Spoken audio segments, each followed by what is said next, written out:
Well, it was a busy spring session for the Illinois General Assembly, and looking at legislative reports, they, of course, passed, 566 bills, and they eventually start kind of trickling those out to the governor, looking at the latest list of bills pending governor action, measures that have been sent to the governor.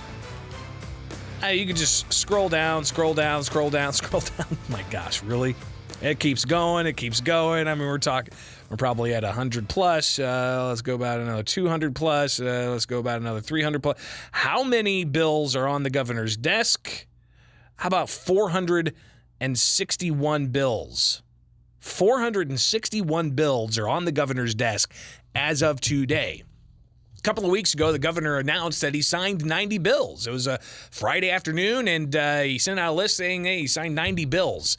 And then, earlier this week, he announced that he signed a couple of bills, and then he announced another bill that he signed. All kinds of different things, ranging from, curbside alcohol sales for restaurants to measure allowing for the governor to better control the costs of migrant health care in the state of Illinois. But a lot of these bills being partisan bills, including a bill that the governor signed that limits what kind of tax dollars are available for public libraries.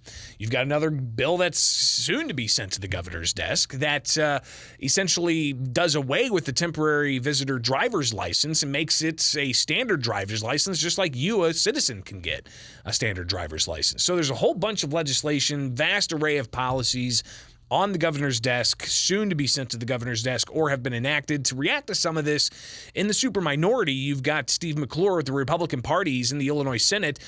Senator, again, 566 bills. The governor's got 460 some odd bills on his desk today. From the past spring session, what were some of the, highlights or lowlights that you see and these policies that are soon to be enacted? Well, I would say that one of the frustrating things is that you can have bills that maybe have a good intention, but they're drafted very poorly. I can think of quite a few that are in that category, one of which was Senator Christopher Belt's bill involving obstructed front windshields, where he talked about, and I'm not sure if the governor signed this yet or not, but I just want to sort of make a point with this. He talked about how he didn't want people to get pulled over because they've got something hanging from their mirror in the front of their car, dice or something like that. But the bill, the way that it's drafted, says that you can have a totally obstructed windshield with no visibility, and you can't be pulled over for that. And so, during debate, I said, well, if I understand what you're trying to do, why not draft the bill to reflect that? And he would not change the bill. So I think it's not just frustrating with some of the really bad bills, just that are on their face bad.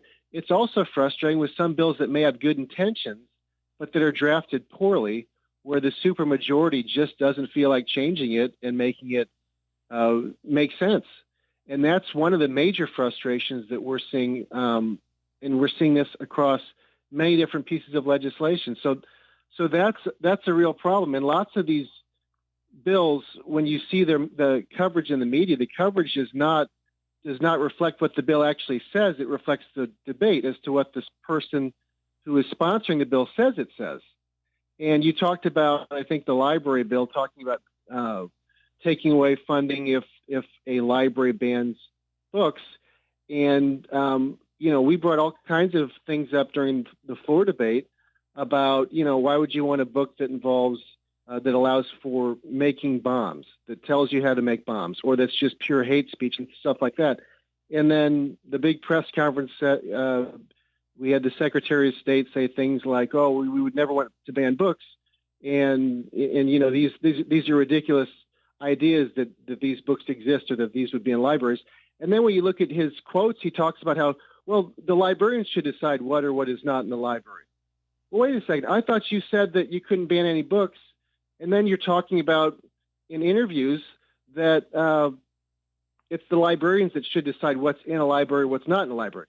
But your bill says that you can't ban anything that's in the library. So they can't do that. If they do that, then they lose state funding. So, that's one frustration for me that's a really big deal, is the coverage does not accurately reflect what's in these bills. And lots of these bills, maybe they have good intention, but they're drafted very poorly. And so the combination of those two things can be bad as well. And that's not even addressing bills that are just outright crazy or really, really bad. Senator, if you could, I guess, address the imbalance in the legislature. You've got super minority Republicans and super majority Democrats. If there was more balance, would we not be staring down 461 bills that the governor could just release and say, hey, these are all signed today? I don't know if he's going to do that. He could possibly just release that he signed a dozen or so, or that he signed 100 or so.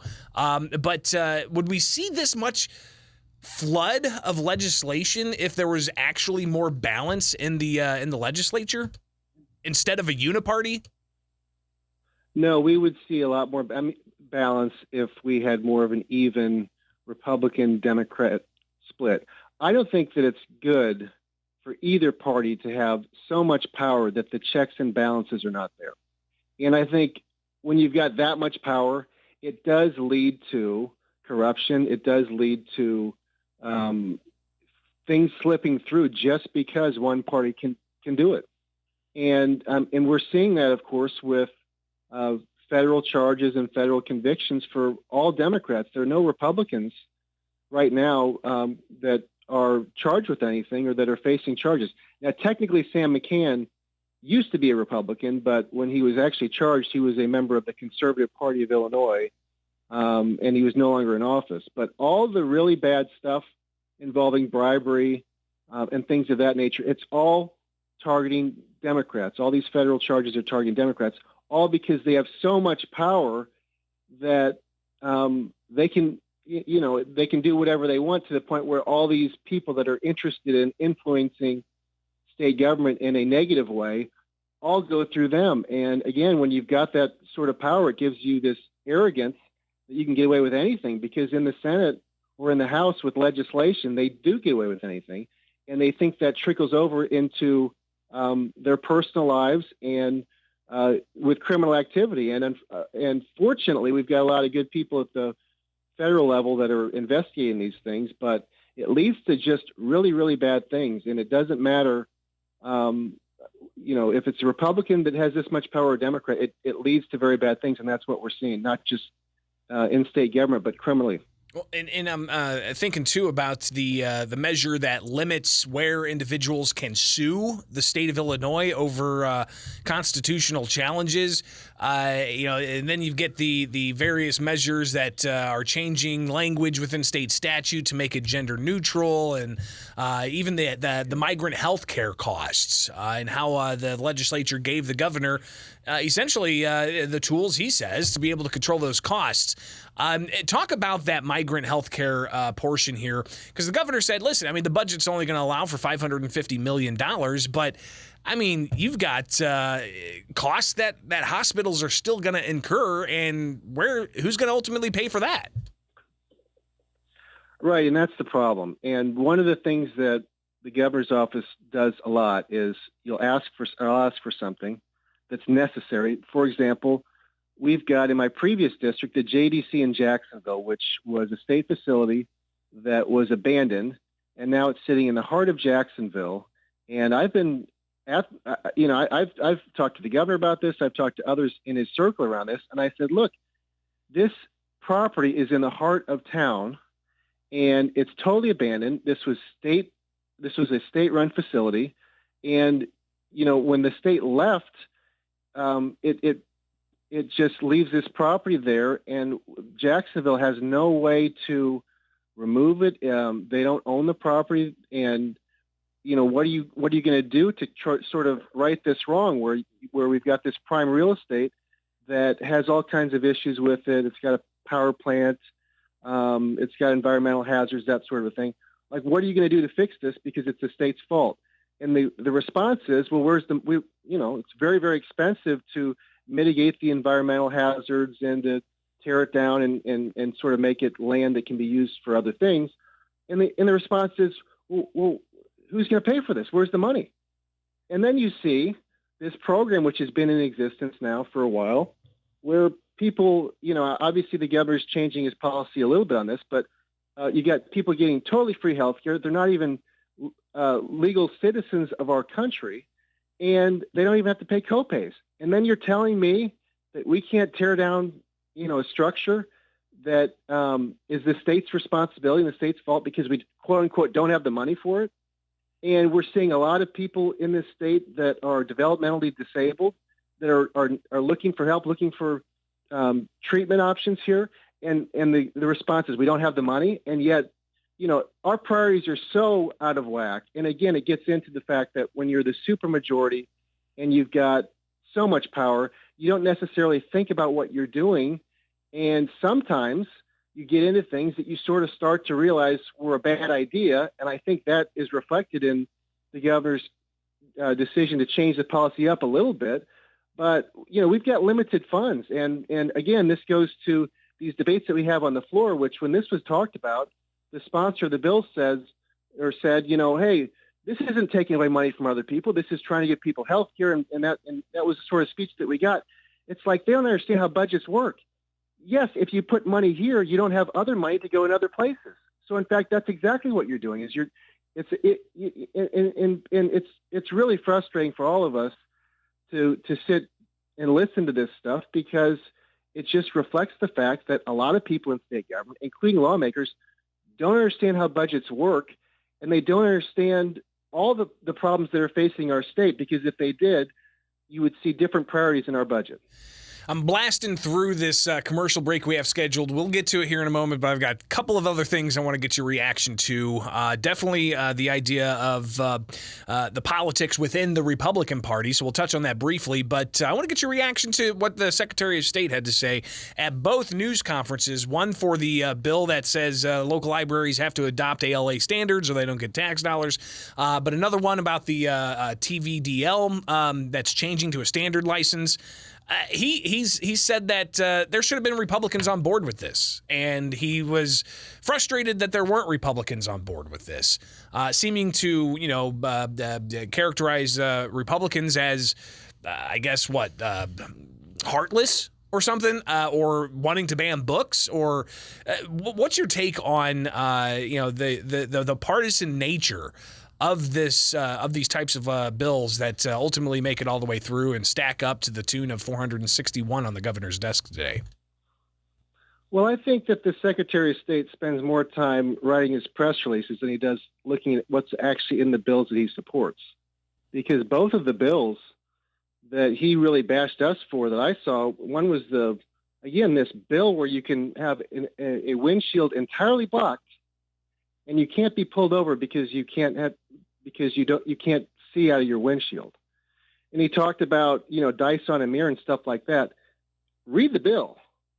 He obviously doesn't read the bills. He's more concerned about jumping in front of the press and getting as much coverage as possible. It'd be nice if maybe he read his bills, because maybe if he read his bills, he would also agree with us that they need to be changed.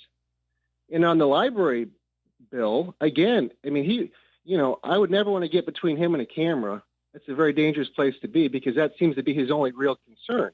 He needs to be more concerned about the actual language, because the library bill, I point out on the floor that this does not allow local libraries to reject donations from the general public, which do happen. If that's the case, what kind of books can a person donate that could be very troubling? And I pointed those things out. And then he says, "Oh, that's then he gives a big press conference. And he talks about how that's not how it works and all this other stuff. In fact, that's what his bill says, that you can't limit these acquisitions from libraries, and then they can't ban books. And then he keeps talking about how it's so important for the librarians to figure out which books should be on the shelves and which should not be on the shelves. Again, the bill says that you can't ban anything on the shelves. So when he's talking about the discretion of librarians, he wants to totally strip that away from local librarians. So he needs to read his own bills and focus on the language of those bills instead of focusing on the press releases he's been releasing so he can get more and more attention. Because this is exactly what is wrong with our state right now. We have a supermajority who's extremely arrogant, whose only concern is press release. I'm concerned about policies. He should be much more concerned about our policies than his press releases. And then finally here, before we get to the break, and just briefly, and we'll have to connect again in the future to talk more about this, but Republican politics, of course, in the super minority across the state, what do you see happening internally? We, of course, have primaries that are coming up right around the corner, and elections are every 2 years. Do you foresee that you're going to have some challenges amongst primary voters? Well, we'll see. We have a lot of races. Obviously, every state representative is up on the ballot, and we've got some of our senators on the ballot. It's a very big concern for all of us. I think everybody across this state in the Republican Party is very concerned right now because it seems like there's a few Republicans that are trying to create a circular firing squad where we spend all this money on primaries and then we get roasted in a general election with either a very poor candidate or a candidate that's been beat up unnecessarily by a Republican candidate who just wants to run to get attention for themselves. And so we have to be united as a party, and we've got to stick together.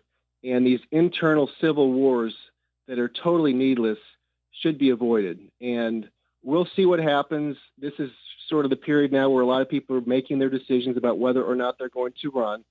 So I'm monitoring this stuff pretty closely. Obviously, I've got 10 counties in my district, and we've got a lot of folks across the state that are making news about thinking about running for office. So I'm just like everybody else. I'm just sort of waiting to see what happens. But I really want us to be a united Republican Party because that's the only way we're going to be able to make a difference in this state and start to cut into the Democrats' supermajorities. State Senator Steve McClure, greatly appreciate you joining us and staying with me as I blast through my commercial break. But we got to take that break right now to pay some bills. Greatly appreciate it. We'll talk again soon, all right? Thanks, Greg. Sounds good. It is Springfield's Morning News on 92.7 WMAY, Springfield's News